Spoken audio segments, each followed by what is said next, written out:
Everyone, we are going to report about the pre-abattoir handling for animals before slaughtering. So, we are the group 1 and the reporters are me, Bryce, and next is Jonas Puntohas, Harold Pagunasan, Michael Angelo Ponyo, Romel Santos, and Parado Jonas. So let's discover what is abattoir and pre-abattoir handling in animals. So from the root word abattoir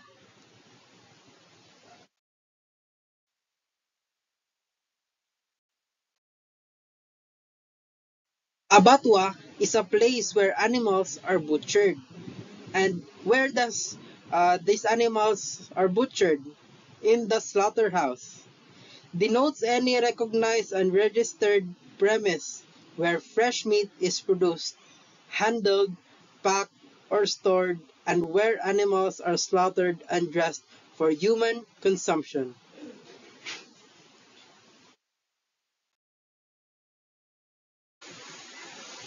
So, abattoir plays an essential part in disease, surveillance, control, and eradication for animal health, as well as control, reduction, and prevention of foodborne hazards for public health.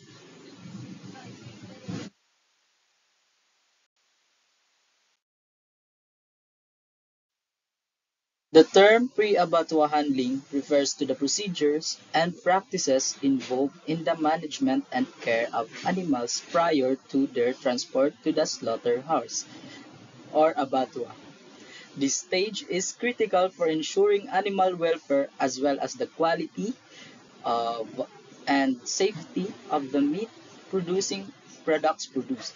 Transportation, unloading, holding, and sometimes stunning or sedation of animals are common pre-abattoir handling activities to reduce stress and discomfort before the slaughter process begins. Proper pre-abattoir handling is critical for the meat industry to meet ethical, regulatory, and food safety standards. So these are the steps for the process of pre-abattoir handling: the transportation, rest and water, sorting and grouping, and lastly the scanning. Grouping. The first step in pre-abattoir handling is transportation, which we ensure the cleanliness and well-maintained to prevent injury and stress to the animals. It is also necessary to have adequate ventilation in order to maintain comfortable environment.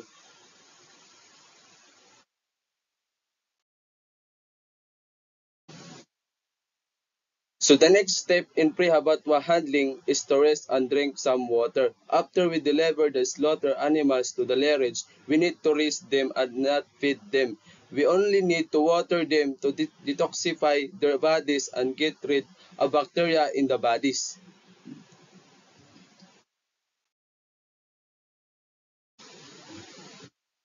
So the next step is sorting and grouping. This is to reduce the process and reduce stress. Animals are typically sorted based on factors such as size, age, and health. Grouping animals with similar characteristics can also improve the quality of meat products. To prioritize animal welfare, these practices must adhere to ethical and regulatory standards.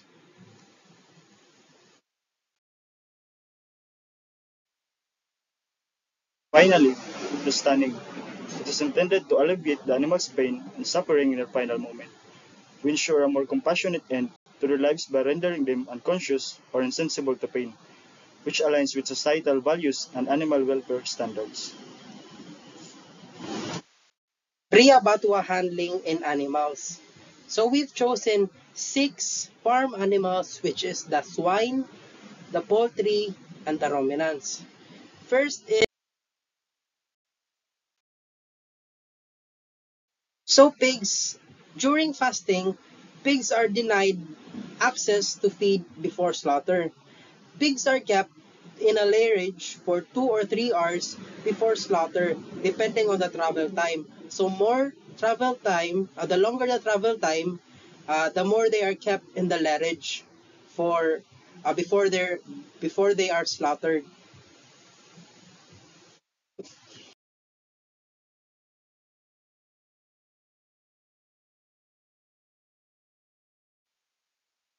So next, the poultry. Poultry. Don't feed poultry 6 to 8 hours before slaughter but allow access to water. Humidity, temperature, and bird comfort should be routinely monitored and the holding time prior to slaughter minimized. So meaning, before we slaughter chicken, we should put it in semi-confinement or the cage so that it will lessen their stress.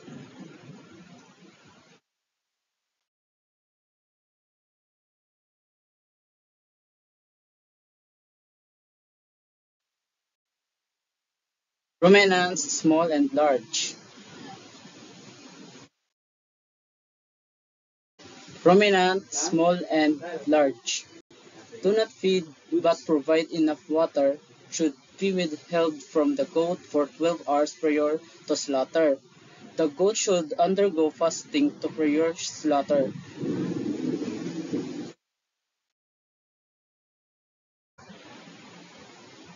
Next is the sheep.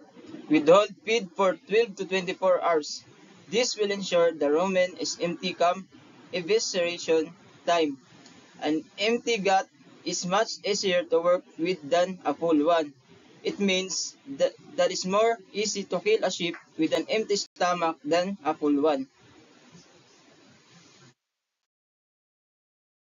Ruminant.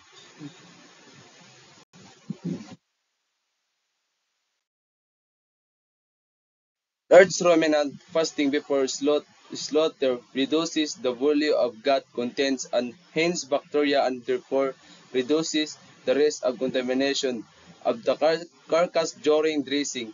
It is usually sufficient for the animal to receive their last feed on the day before slaughter.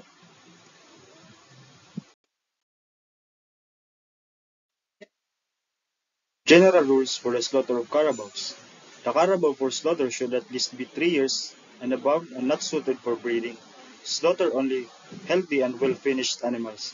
Animals confirmed to be pregnant should not be slaughtered. Animals coming for should rested before slaughter.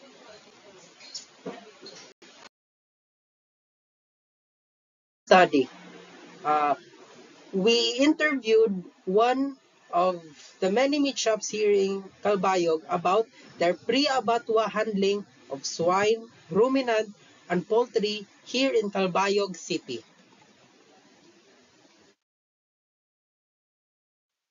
We asked one of the meat shops around here in Calbayog, which is Sabi Meat Shop, and in what they do in pre-abattoir handling and slaughtering.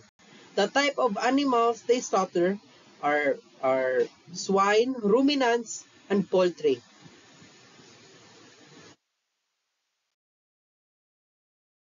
For pigs, in pre-abattoir handling and slaughtering, they practice fasting, which they do not let the pigs eat for 8 hours prior to slaughtering. This is because to detoxify their body, so to avoid bacteria. So it is more healthy for human consumption.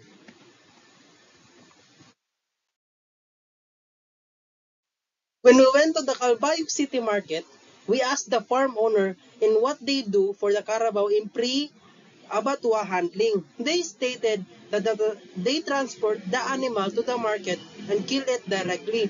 It is because the place where the animal stayed or its feeding grounds is not far from the market.